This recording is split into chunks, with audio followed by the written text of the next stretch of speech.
I know the TV's got the microphone here, so I'll have to stay near the television microphone. Thank you all for coming out tonight. It looks like there are about 60, 65 folks here. How many are from the Market Common? Raise your hand. So you're my neighbors. Thank you for showing up tonight. I've seen many of you at neighborhood meetings throughout the town, and I appreciate the support that you've provided along the way. Some of what I'll say I'm sure that you've heard, but we're going to say it again anyway, just because we've got a crowd tonight. This wasn't on my radar when I retired last April after 26 years with the city of Myrtle Beach, 25 years and 7 months for accuracy's sake. But I was approached by current council people, former council people, the business community, even my neighbors came to me and said, we really think you should consider that. And I'm thinking, I just retired. I hit full retirement age and stepped away. It took me 5 or 6 months to come to the conclusion that it needs to be done, and I'm in a unique position to do it this year. So I'm doing this for Myrtle Beach, not for me. I'm doing it for MB and not for me in any way, shape, or form. I have 26 years of experience with the city of Myrtle Beach. I've seen good government, bad government, and what were you thinking government. And parts of what we've talked about tonight deserve a little more fact-checking in the scheme of things. I think in general, we've lost our connection with the business community and the residential community. I've been talking to folks from Grand Dunes to Forest Dunes to Market Common to Seagate Village, and they feel a little bit left out. The business community certainly feels unheard, if you will. The traffic plan on Ocean Boulevard on the weekend evenings was implemented 3 years ago without any input from the business community.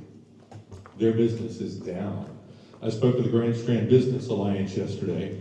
Turn that around. They actually interviewed candidates yesterday, and I think I was the last one they interviewed yesterday, the Grand Strand Business Alliance. A couple of hoteliers are on that group. Their business was down 15% this summer. I ate lunch at Michael's Pizza last Wednesday. Actually, I did today too. Sorry, last Wednesday, and asked Tom, the proprietor who took over from Pete, his father-in-law, how was your summer? As I was walking out the door, he said, we were down 20%. That's a significant amount, but it's not as much as some of the businesses in the boulevard have been down this year. We're correct that we've got $350, $360 million worth of long-term debt. We are able to pay that debt. We are very fortunate that we have a diverse revenue stream coming in, but a big chunk of that revenue stream depends on tourism, and if we've not killed, but if we've hurt our tourism industry to the point where we're not going to be able to pay those bills at the end of the day, where are we? So, I've said we're disconnected from the residents and the businesses.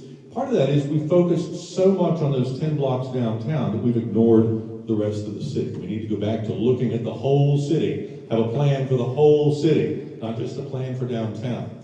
I grew up in North Carolina. I was doing the math the other day. I've now lived in South Carolina more than I've ever lived in North Carolina when you throw in my time in Greenville and Spartanburg.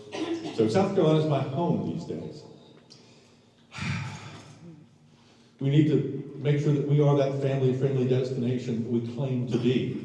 If you walk around downtown on Ocean Boulevard, make that little circle around the boulevard, down 9th Avenue North by the Skywheel up by Tyler Park, it doesn't look well cared for in the scheme of things. We aren't that world-class destination that we tell folks we are.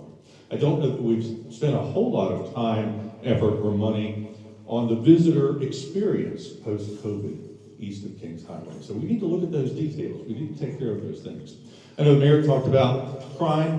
The crime data that she's citing, 47% down on violent crime. That's between 2015 and 2024. That doesn't count this year. That does not include this year. Our number of murders annually is about a third of what Greensboro's number of murders is annually. But we're Myrtle Beach, for Pete's sake, and people pay attention to Myrtle Beach. When People magazine, of all places, covers your shooting on Ocean Boulevard, you've done something you're not supposed to do in the scheme of things. And I don't think those shootings were well handled by staff and the politicians. We did not get out in front of that story in a good way so that we could put the events in perspective, tell the story quickly enough. So, we're 50 police officers down. We have been for about 5 years. City Council on 2 occasions, maybe 3, but at least 2 occasions, raised taxes by 10 Hills to put extra police officers on. We still haven't filled those extra police positions that were paid for 5 and 6 years ago. Keep it here as short as I possibly can. We do need to revisit the TDF. I agree with Mark that we need to revisit the TDF. That was a conversation yesterday for the Grand Strand Business Alliance. You may not know this, but City Council this year, in order to give you the tax credit that you get as your 4% homeowner, used all of the 20% that was allowed for that, and then had to supplement it by an additional $1.2 million from somebody else's money to make sure that you got your tax credit. That's just not good financial management in the scheme of things. So the TDF needs to be revisited as well. We have work to do. I'm happy to help do that work. This is something that needs to be done. As you're talking to your friends and neighbors, you'll hear two things. We need a change. It's time for a change. And the rest of that sentence is, it's time for a change in leadership. And the other thing that you'll hear from them is, gosh, we're spending a lot of money. We really are spending a lot of money. We need to manage our finances a whole lot better than we have been. So, happy to answer questions. I know that I've seen a lot of you at neighborhood meetings throughout town. Thank you, Randall. I'll turn the time back over to you.